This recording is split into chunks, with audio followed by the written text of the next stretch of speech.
Alright,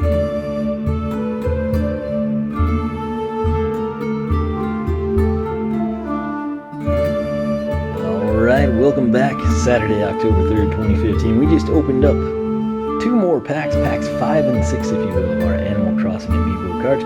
Picked them up at GameStop, $5.99. Again, in my area, every store I go to has these. Everyone I talk to online says they cannot get them at their local stores because they've all been scalped. So I'm just kind of playing it by ear, doing my own thing, buying them as necessary. Again, my goal today was to get Skylanders, and nowhere had what I was looking for.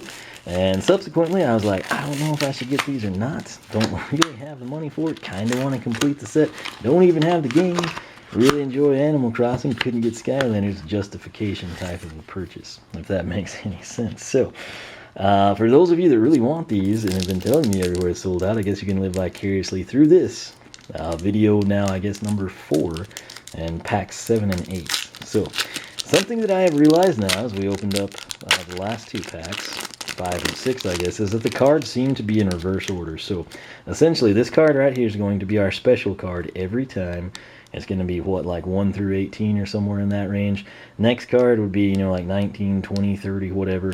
And then this front card here that we'll face will be the closest to 100. So, basically, these are numerically sorted. Hopefully at random. What I'm wanting to see is if I ever get like the exact same pack, like say the pack with Tom Nook, does it have the exact same characters in it? If so, you can look at one card and know what you've got, that being your special card. I would assume it's random, but I don't know. Again, just don't have the sampling. Let me know what you have found, and we will take it from there. Now, we're going to kick this one off. We've got Annalisa, number 83. No experience with her ever. Oh no, we got Cherry, which again, she was in my town, and the only problem I say oh no is she is another duplicate. So we're up to our 3rd duplicate now. Samson number 60, I am pretty sure we have Samson as well. Oh no. And it begins, and now one of them is to the point that I'm probably not going to buy another pack. Quillison, we literally just opened him. Blue Bear, I'm okay with that. That's kind of cool. I have never had any experience with her, but I think it's a her. I don't know. I would assume with the blush, but you never know. That said, I would like to see her in my town, assuming it is a her, so that's okay. Oh, Sahara! Mr. Nookman turns her away, and she comes and sells her carpets for the petting of cars to us. So I'm okay with that, but basically, out of this pack of 6, we shot 50%. We got Sahara, Blue Bear, and Annalisa. Now, to be fair, Quillison we literally just got, right? So that's a no deal. I'm pretty sure we have Samson. I know we have Cherry, Pansetti again from the other. So we've got 5 duplicates now in 7 packs. Not really liking that. That's what the whole... I think, don't hold me to this, but I think Series 1 stops at 100. Again, I've not researched it yet. But if that is the case, and you've only got 100 cards, you're going to need a lot of duplicates. Whereas if they're at least like the entire set now, you would have a far less likely chance of... Yeah, we got Samson already, so that sucks. But what I'm getting at is if there were 300 cards available right now, yes, you will be having a harder time getting the full 300, but whereas you'll come in here trying to just get 100 and get duplicate, duplicate, duplicate, with the 300, it's less likely to be an issue. But pack 7, not that great. Not horrible. You know, we did get Sahara, so at least we haven't doubled up a special card, but I assume those will be the easiest trade fodders out there, you know. But again, that trade fodder is predicated around having someone else to actually trade with. Otherwise, you wind up in a position like I'm in, and you get extremely frustrated and start thinking about all the money you've thrown away and how much money you would have to throw away to potentially get the cards that you actually want. And then thinking about that stack of duplicates you'll have of characters you largely aren't that into. And it's a little depressing, and you wish you would have just stuck to holding out for the Shark Tank. Oh, you're kidding me. This might be the last pack I bought, ladies and gentlemen. Pansetti. We've got duplicate number 2 of Pansetti. Didn't we already have Clyde? Is this going to be what I predicted? We'll have the same pack? I think it might be. So 85, let's make sure. Let's build the suspense. Maybe you remember, I don't. I do this stuff late at night. This is my full deck here. Oh no. Gosh. Okay. if they did this, if it's not truly random packs and it's like the same packs over and over and over again, I fully concur with purchasing everything there if you're actually trying to complete the set. Pansetti duplicate, Clyde duplicate, okay, Pudge, not a duplicate. So theory blown, but frustration right there. So Pudge is new. Thank you, Pudge, for not ruining my night completely. Ah, Sterling, we already have him. Come on, man. Oh, is that Bo? No, that's like a mean Bo. Anyway, Sterling's kind of cool. I've never had any interaction with him, but I guess he's one of the duplicates I'm not as concerned about. This is Lopez. Now, Bo was an original resident in my town. He's super popular. I liked him, but I was ready to move on. He's not somebody I retained. I think he said some stupid stuff to me, and I was like, you know what? Just leave. So he did. But we got 2 here out of the 5 so far. Now, this is Pink. Well, that's okay. That's Luna from the Dream Suite. So no duplicates there, but again, I don't know about this. So out of 6 cards, we got 3 that we actually need. Out of 12 cards, we got a grand total. We've got 83. There's our 13. There's 64, 27, 32, 13, and 14. You know, I wonder if the special cards are just like numerically ordered in the packs. Like if I bought, like, say, I don't even know again how they're shipped, but say there's 20 of them. If you bought all 20 packs, does each pack have 1 through 20 on the special cards, or they start duplicating these and you can't get like the really rares? Again, I just don't have enough information to conclude anything, but we got 13, 14, 27, 32, and then 64 Pudge and 83 Annalisa out of those 2 packs. So we have 1, 2, 3, 4, 5, 6. 6 cards, 4 standard, 2 special that we didn't have duplicates of. And out of these 2 packs, we have 1, 2, 3. Well, I guess we have, okay, that's skewed.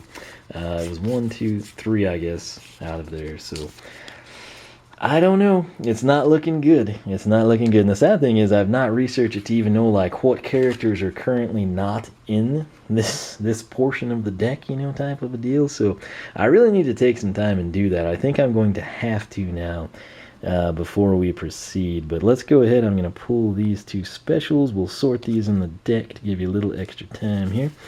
Kurt, Sherry, 25. So there's Lopez. We'll slide him into place. Blue Bear. We'll put her where she belongs. And then we got 64 we got to get to. Dun, dun, dun. Alright, so there's Pudge. And then Annalisa, 83. Let's see where that might go. Right there, right behind. And in front of Pansetti, number 1. And then lastly, we want to come in here. We got the Nook Man. We got DJ KK, we got Pascal, we got Harriet. Again, not a huge fan of her. Sahara, probably my favorite out of that group. But there we go. So we're not doing terrible, but again, that's kind of scary when you're going for 100 and you've got what? 48 cards and 1, 2, 3, 4, 5, 6, 7 duplicates. I guess it could be worse. It could certainly be worse, but again, I don't know. We were doing okay, just had the 1 duplicate and 2 duplicates, and then everything just kind of went to pot here as of late. And what concerns me though is like the frequency of these, you know. So if I continue to buy these, I'm going to try my best to stick to 1 store, and I'm going to buy a bunch of them. Hopefully with the impression that I'll open these up right now and you hold these for the other people that come into your store and trade them for this list of characters. So I don't know that anyone would do that. Maybe like a manager, you know, like a pretty good employee at GameStop will hold that stuff for you, or kind of like, hey, you leave me a list, I'll keep it here. There's this other chick that comes in here, some other dude, and we'll help you all out. Toys R Us, Walmart, Best Buy, pretty much any other retailer, I know they're not going to do that. If there's a specialty shop in your area, they might do it. GameStop would probably be your best bet locally to do that. And then, of course, like the flea market weird stuff, which are basically scalpers.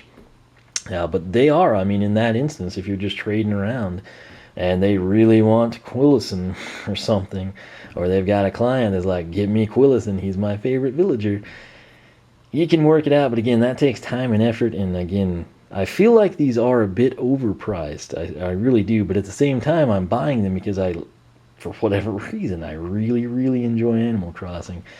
And like I said, I'm going to do a little research here, but again, I'm hoping that some of y'all cast your input here. Let me know how it's going if you're picking these up. Are you having the same problem if you're not getting Pansetti all the time?